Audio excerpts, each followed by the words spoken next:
자, 그럼 이제 우리가 화학적인 방법, 알코올, 염소, 역성비누, 그 다음에 알코올에 이어가지고요. 요오드를 볼 건데, 여기서부터 이제 되게 간단해요. 자, 화학적인 방법에서는 좀 기억할 게 많았던 게 염소나 역성비누 정도였다라고 보시면 되겠고요. 알코올은 70%를 이용하고, 그 다음에 급식소에서 흔하게 우리가 바로 사용하기 직전에 많이 사용되는 소독제라고 보시면 되겠고요. 그 다음에 이제 요오드요. 근데 여러분, 이 요오드도 급식소에서 이용을 할 수는 있어요. 근데 가격이 비싸서 잘 안 쓰거든요. 자, 근데 이 요오드 같은 경우는 염소하고 비교를 해요. 왜냐면 똑같은 계열의 소독제거든요. 염소보다요,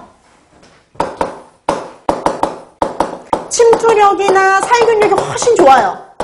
염소보다 침투력이나 살균력이 더 좋은데도 불구하고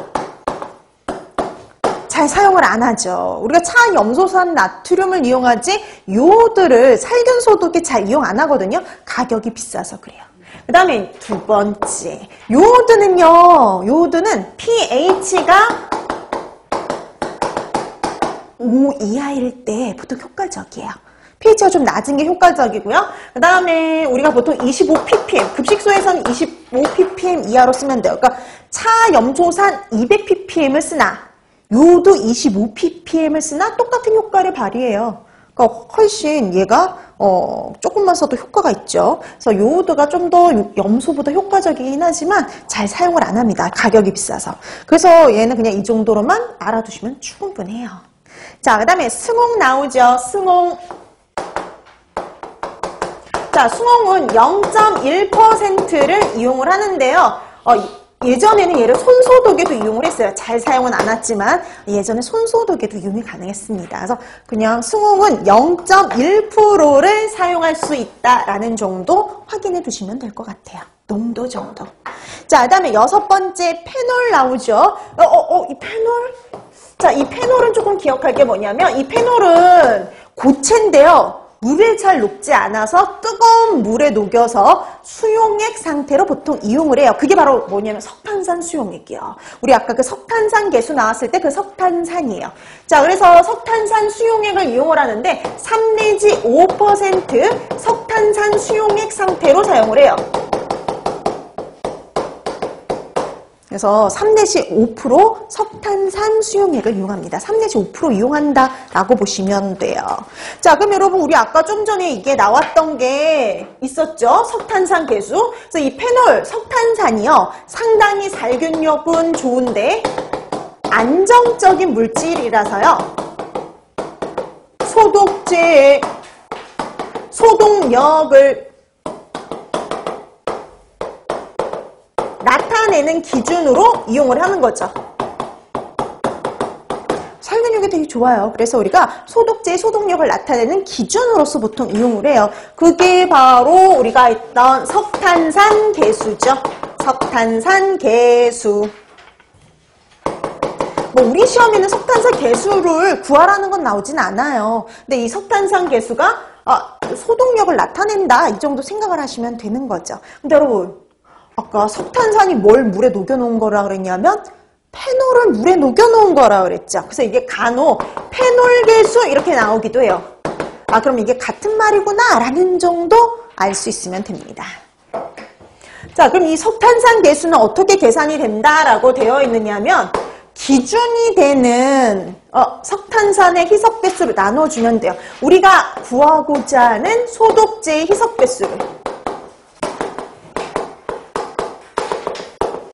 기준이 되는 석탄산의 희석 배수로 나눠주시면 돼요. 그러니까 여러분 우리가 아까도 그렇게 얘기를 했죠. 소독제는 그냥 사용하는 게 아니라 물에 타가지고 희석해서 사용한다라고 말씀드렸죠. 그래서 얘는 희석 배수를 가지고 구한다. 이 정도 기억해 두시면 돼요. 그러니까 우리는 계산하라는 문제가 나올 리가 없어요. 우리 시험에서는. 그러니까 석탄산 계수는 희석을 해서 사용하니까 희석 배수를 가지고 구하는구나. 이 정도 하고요. 그 다음에 아까 어떨수록 소독력이 좋다 그랬어요? 석탄산 개수가 어떨수록이요?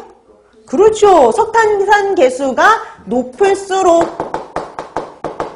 효과가 좋은 거다. 그 정도 기억해 두시면 돼요. 석탄산 개수가 높을수록 효과가 좋다. 이 정도 알아두시면 되죠. 그러니까 우리는 이 정도만 기억해도 아주 충분해요. 자, 그 다음에 얘는 특이하게요. 유기물과 공존 시에도 효과가 있어요.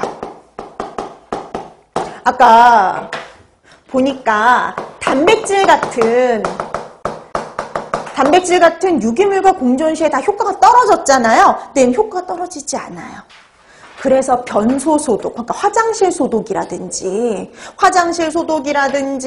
그 다음에 뭐 축사 소독, 이런 오물 소독 이런 데 이용을 할 수 있는 거예요. 그러니까 단백질, 유기물 같은 거 공존해도 효과가 안 떨어지니까 화장실이라든지 그 오물 소독, 축사 소독 하는데 다 이용을 할 수가 있어요. 그래서 보통 병원 같은 데 소독할 때 이런 페놀, 그러니까 석탄산, 뭐 크레졸 이런 소독제를 주로 이용을 해요. 그 왜 병원 특유의 그 톡 쏘는 냄새 있잖아요. 그게 바로 석탄산, 크레졸 소독제의 냄새예요. 자, 그래서 유기물과 공존 시에도 효과가 그대로 지속되는 효과가 있어요. 그래서 얘는 우리가 오물 소독할 때 이용할 수가 있는 거예요. 자, 그 다음에 페놀하고 비슷한 계열, 비슷한 특징을 갖고 있는 게 크레졸 이렇게 보시면 됩니다. 자, 이 크레졸은 페놀하고 비슷한데요. 얘도 몇 프로를 이용하느냐? 3% 크레졸을 이용을 해요. 그래서 얘도 유기물과 공존 시에 효과가 떨어지지 않아요. 그래서 얘네들이 공통점, 페놀, 크레졸 둘 다 유기물과 공존 시에도 효과가 떨어지지 않는다는 거.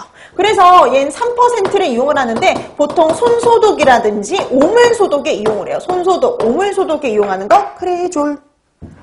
그래서 크레졸을 비누하고 섞어가지고요. 손소독제로 이용을 해요. 그래서 여러분 간혹 크레졸 비누액이라는 게 나와 있는 게 보셨을까요? 병원 같은 데 손소독할 때 많이 이용하거든요. 크레졸 비누액. 그래서 크레졸하고 비누하고 섞어가지고 손소독제로 이용을 합니다. 자, 그 다음에 오존. 여러분 오존은요. 물소독에 적합하다. 이 정도 하면 끝. 물소독. 자, 그 다음에 포르말린. 여러분 포르말린은요. 포름알데히드라는 물질을 물에 녹여놓은 거거든요. 그러니까 보통 이거는요. 시체를 닦는 데 써요. 시체 이렇게 오래 썩지 말라고 그거 할 때 쓰는 게 바로 포르말린이에요. 그래서 여러분 상당히 강력해요. 포자에 대한 살균 유효량은요. 0.1%만 있어도 돼요. 그 다음에 세균에 대한 그냥 발육만 저지하겠다. 그럼 0.002%만 있어도 돼요. 그러니까 그만큼 강력하다라고 보시면 돼요. 자, 그 다음에 생석회, 이거 가루거든요. 보통 변소 소독에 많이 이용합니다. 그러니까 이 변소라는 건 옛날식 화장실 있죠. 그런 옛날식 화장실의 소독에 이용하는 거 생석회, 이 정도 생각하면 됩니다. 그래서 여러분 뒤로 갈수록 간단히, 그래서 몇 가지만 좀 자세히 알아두면 돼요. 그래서 특징까지 자세히 알아둘 필요 있는 거 양성비누, 그 다음에 농도, 나머지는 농도 위주로 해서 정리해 두시면 될 것 같아요. 그래서 뭐 차염소산 나트륨 두 가지 기억하셔야죠. 과일 채소 소독에 이용